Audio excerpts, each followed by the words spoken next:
দেশবাসীকে পবিত্র ঈদুল আজহার শুভেচ্ছা জানাচ্ছি। ঈদ মোবারক। আমি মহান আল্লাহ তাআলার কাছে দোয়া করি আল্লাহ তাআলা আমাদের পবিত্র ঈদুল আজহা উপলক্ষে আমাদের সকল গুনাহ মাফ করুক এবং আমাদেরকে জান্নাতে যাওয়ার জন্য আল্লাহ যেন আমাদের তৌফিক দান করেন।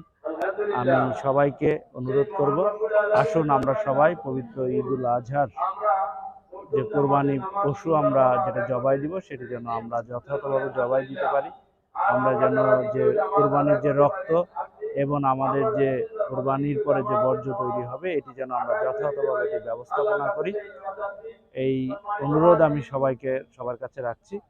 আমি আবারও আল্লাহ তাআলার কাছে সবার জন্য দোয়া করছি, আল্লাহ তাআলা যেন আমাদেরকে হেদায়েত দান করেন এবং একই সাথে সবাইকে এই পবিত্র ঈদুল আজহার যে তাৎপর্য আছে সেটি যেন আল্লাহ তাআলা আমাদেরকে মেনে চলার তৌফিক দান করেন।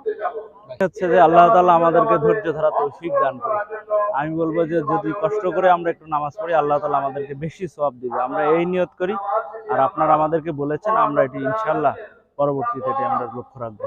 সবাইকে অনুরোধ করব, নামাজ এটি ভেদাভেদ ভুলে আল্লাহ তাআলা যে উপায়ে নামাজ পড়ায় আমরা যেন মনোযোগ সহকারে আল্লাহর মানে কৃপা অর্জনের জন্য আল্লাহ তাআলা যেন আমাদের নামাজ পড়ার তৌফিক দান করেন।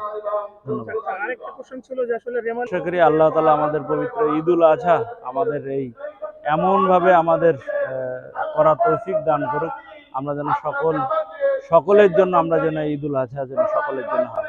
আপনারা জানেন কোরবানির পশু জবাই দেওয়ার পরে এটি কিন্তু আমরা 3 ভাগ করব এবং সেটি 1 ভাগ কিন্তু গরিব মানুষের জন্য। আল্লাহ তাআলা আমাদের সবাইকে যেন সেই কাজটি করার তৌফিক দান করেন এবং আল্লাহ তাআলার কাছে আমি প্রার্থনা করি যারা এই রেমালে ক্ষতিগ্রস্ত হয়েছে আল্লাহ তাআলা তাদের যেন দ্রুত এই ক্ষয়ক্ষতি পুষিয়ে নিয়ে যেন তাদের স্বাভাবিক জীবন দান করেন। ঠিক আছে, আসুন আমরা সবাই মিলে যারা রেমালে ক্ষয়ক্ষতি হচ্ছে, যারা ক্ষতিগ্রস্ত হচ্ছে তাদের জন্য আমরা কিছু করি। এটি আমার মনে হয় যে এই কোরবানির আমাদের জন্য বড় শিক্ষা হতে পারে বা বড় পাওয়া হতে পারে।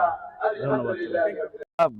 নামাজ শেষে আমরা পীর খান জাহান রহমতুল্লাহ আলাইহির ঐতিহাসিক ৬০ গম্বুজ মসজিদের সামনে আমরা দাঁড়িয়ে আছি। আমরা সবাইকেই আপনাদের সকলকেই ঈদের শুভেচ্ছা জানাচ্ছি। ঈদুল আজহার যে মূল যে চিন্তাটা আল্লাহ সুবহানাহু ওয়া তাআলা যেটা আমাদেরকে শিক্ষা দিয়েছেন, এই কোরবানির মধ্য দিয়ে আমরা আমাদের জীবনের সমস্ত আমাদের ভেতরের যে পশুবৃত্তি আছে সেটাকে যেন আমরা জবেহ করে আগামী দিনে যেন আমরা একজন উত্তম মানুষ হিসেবে আমরা যেন নিজেদেরকে প্রস্তুত করতে পারি, সেই লক্ষ্য সামনে নিয়ে মূলত আজকে আমাদের ঈদুল আজহার জামাত অনুষ্ঠিত হলো। পীর খান জাহান রহমতুল্লাহ আলাইহি প্রায় ৬০০ বছর আগে এখানে এসেছিলেন। অনেকের অনেক দাবি আছে, কিন্তু আমি বলবো যে পীর খান জাহানের সকল স্থাপনা সমূহ দেখার জন্যে আমরা মনে করি যে আমাদের যে ঐতিহাসিক স্থাপনা সমূহ রয়েছে, এর পাশাপাশি আমাদের যে বিশ্ব ঐতিহ্য ম্যানগ্রোভ ফরেস্ট সুন্দরবন, এখানে এই ব্যাপক জায়গাকে আমরা যদি কেবল কারের মাধ্যমে যদি দেখার সুযোগ হয় দর্শনার্থীদের, তাহলে সেটা যেমন সময় সাশ্রয় হয় এবং আমাদের পর্যটকরাও প্রাণ ভরে তৃপ্তি সহকারে এটা দেখতে পারে। আমি আশা করি যে ধর্মীয় এই যে সকল ইতিহাস এবং ঐতিহ্য রয়েছে এবং মুসলমানদের বিশেষ করে যে ঐতিহ্য এখানে ৬০০ বছর পুরাতন রয়েছে সেটাকে জানার আগ্রহ মানুষের রয়েছে। এই জানার সুযোগ তৈরি করে দেওয়ার জন্যে প্রশাসন থেকে শুরু করে স্থানীয় পর্যায়ে জনপ্রতিনিধিরা এবং বিশেষ করে সাংবাদিক বন্ধুদের একটি গুরুত্বপূর্ণ ভূমিকা রয়েছে।